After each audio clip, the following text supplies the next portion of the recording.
Hello everyone, स्वागत है आप सभी का टेक ट्रैक विद रिया पर। और आज हम पढ़ने वाले हैं सॉफ्टवेयर इंजीनियरिंग क्या है। इससे पहले वाली वीडियो में हम पढ़ चुके हैं कि सॉफ्टवेयर क्या है। जैसा कि मैंने आपको बताया था कि सॉफ्टवेयर इंजीनियरिंग को समझने के लिए हम इसको 2 पार्ट्स में डिवाइड कर देंगे। पहले हम समझेंगे कि सॉफ्टवेयर क्या है और फिर हम समझेंगे कि इंजीनियरिंग क्या है, और फिर इन दोनों को इकट्ठा करके हम समझेंगे कि सॉफ्टवेयर इंजीनियरिंग क्या है।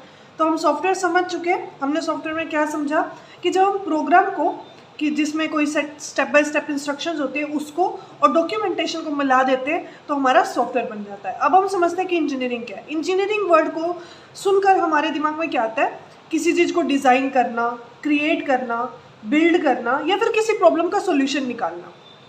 ठीक है, इंजीनियरिंग को हम ऐसे भी समझते हैं कि इंजीनियरिंग एक ऐसा प्रोसेस है जहाँ हम किसी चीज़ को डिज़ाइन कर रहे होते हैं या बिल्ड कर रहे होते हैं जो कि हेल्प कर रहा होता है किसी प्रॉब्लम के सॉल्यूशन को निकालने में। ठीक है, उसे कहते हैं इंजीनियरिंग। अब हम समझते हैं कि सॉफ्टवेयर इंजीनियरिंग क्या है। Software engineering is the process of designing, developing, testing and maintaining software. It is a systematic and disciplined approach to software development that aims to create high quality, reliable and maintainable software। समझते हैं क्या कह रहे हैं? एक ऐसा process जहाँ हम एक सॉफ्टवेयर एप्लीकेशन को बना रहे होते हैं। इस प्रोसेस में हम क्या क्या कर रहे होते हैं? टेस्टिंग, डिज़ाइनिंग, मेंटेनिंग, है ना। तो एक सिस्टमेटिक और डिसिप्लिन्ड अप्रोच सॉफ्टवेयर को डेवलप करने की, जिसका एम होता है कि हाई क्वालिटी सॉफ्टवेयर बने, उस पर हम अपने काम के लिए हम निर्भर रह सकें और मेंटेन करने में बिल्कुल ईजी हो। ऐसा सॉफ्टवेयर बनाने के प्रोसेस को क्या कहते हैं? Software engineering. Software engineering includes a variety of techniques, tools and methodologies including requirement analysis, design, testing and maintenance। ये डिज़ाइनिंग, टेस्टिंग, मेंटेनिंग क्या है? ये टूल्स और मेथोडोलॉजीज हैं जिनका यूज़ करके हम सॉफ्टवेयर बनाते हैं। इनके बारे में हम आने वाली वीडियोस में समझेंगे। अब हम समझेंगे कि सॉफ्टवेयर इंजीनियरिंग का एम क्या है। By following the principles of software engineering and using the appropriate tools and methodologies, software developers can create high quality, reliable and maintainable software that meets the needs of its user। Principles जो है हम अभी पढ़ेंगे कि principles क्या है, और tools and methodologies क्या है कि डिज़ाइनिंग, डेवलपिंग, टेस्टिंग, मेंटेनिंग, इनको हम आने वाली वीडियोस में समझ रहे होंगे। तो प्रिंसिपल्स और इन मेथोडोलॉजीज का यूज़ करके सॉफ्टवेयर डेवलपर एक हाई क्वालिटी, रिलायबल और मेंटेनेबल सॉफ्टवेयर बनाता है जो कि यूज़र की नीड्स को भी सेटिस्फाई कर रहा होता है। ऐसा सॉफ्टवेयर बनाना सॉफ्टवेयर इंजीनियरिंग का एम होता है। Software engineering ensures that the software that has to be built should be consistent, correct, also on budget and on time। तो यहाँ हम देखते हैं क्या हो रहा है कि पहले एक सॉफ्टवेयर इंजीनियर कस्टमर्स की नीड्स को एनालाइज करता है, जानता है क्या है, फिर वो टूल्स, प्रिंसिपल, मेथोडोलॉजीज का यूज़ करके एक प्रोसेस बनाता है और फिर प्रोसेस करता है सॉफ्टवेयर को डेवलप करने का, और फिर जिससे सॉफ्टवेयर बन के आता है। इससे क्या हो रहा होता है कि क्वालिटी क्राइटेरिया, सॉफ्टवेयर बढ़िया क्वालिटी का बन के आता है। ऐसा सब करने से, एनालाइज करने से, बिल्कुल हर एक स्टेप को फॉलो करने से क्या होता है कि क्वालिटी बढ़िया बनती है सॉफ्टवेयर की और यूज़र की नीड्स भी सेटिस्फाई होती है। अब हम देखेंगे कि की प्रिंसिपल्स ऑफ सॉफ्टवेयर इंजीनियरिंग क्या है। इन प्रिंसिपल्स का यूज़ करके सॉफ्टवेयर इंजीनियर एक ऐसा सॉफ्टवेयर बना सकता है जो कि रिलायबल हो, मेंटेनेबल हो और वेल स्ट्रक्चर्ड भी हो। सॉफ्टवेयर बनाने से पहले एक सॉफ्टवेयर इंजीनियर को पता होना चाहिए कि क्या क्या कंडीशंस को ध्यान रखते हुए उसे सॉफ्टवेयर बनाना है। उन कंडीशंस और उन प्रिंसिपल्स को मद्देनज़र रखते हुए वह सॉफ्टवेयर बनाता है। तो हम देखते हैं वो कौन से प्रिंसिपल्स और कौन से कंडीशंस हैं। सबसे पहला है modularity, breaking the software into smaller reusable components that can be developed and tested independently। Software को जब हम एक बड़े सारे सॉफ्टवेयर को हमने स्मॉल पार्ट्स में या मॉड्यूल्स में डिवाइड कर देना है और उन पार्ट्स को इंडिविजुअली टेस्ट करना चाहिए। इससे क्या होगा कि एरर निकालने में ज़्यादा दिक्कत नहीं आएगी और सॉफ्टवेयर भी ज़्यादा रिलायबल बनेगा। Using modularity it becomes easier to test the code. Using modularity, we can make our code more organized।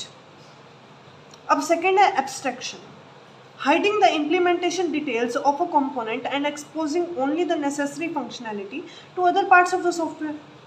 Abstraction एक ऐसा कंसेप्ट है जिसका यूज़ करके हम अपने सॉफ्टवेयर की कम्प्लेक्सिटी को हाइड कर सकते हैं। कैसे? Let's analyze a car।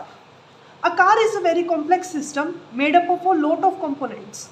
When you look at a car, you only see the relevant details, while the irrelevant ones are hidden away. Irrelevant in this sense doesn't mean useless, but not our area of interest. For example, if I want to operate the steering, I am only concerned with the small stuff that enables the steering to function it. I will just ignore the mechanism for turning the steering, left or right. I just want to turn it and let it turn.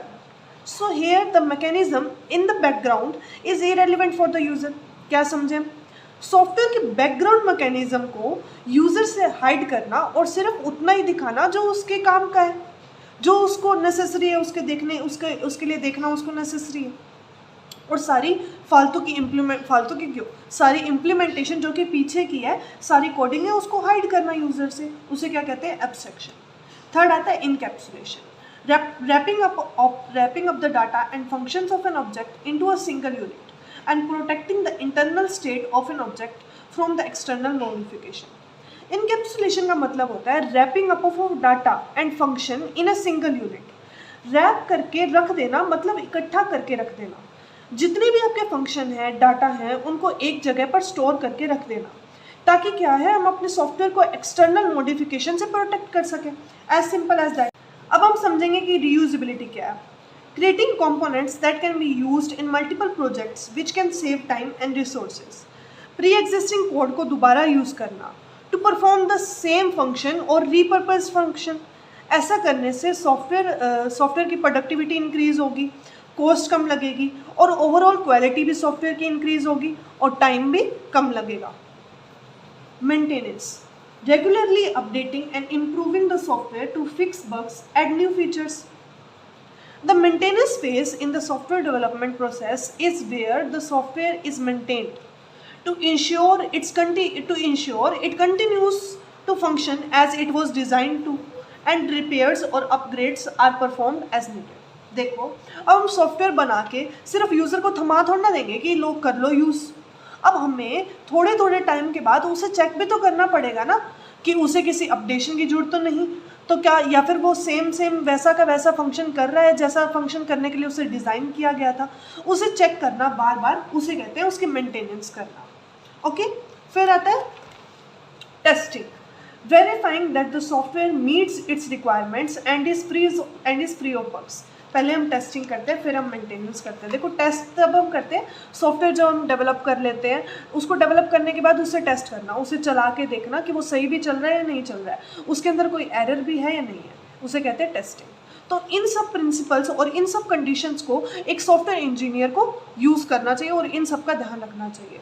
वैसे तो और भी basic principles हैं जो कि हम आने वाली वीडियो में कर रहे होंगे कवर, क्योंकि ये वीडियो बहुत लंबी हो जाएगी अगर मैंने इसी वीडियो में कराया तो, इसलिए आने वाली वीडियो में देखते हैं.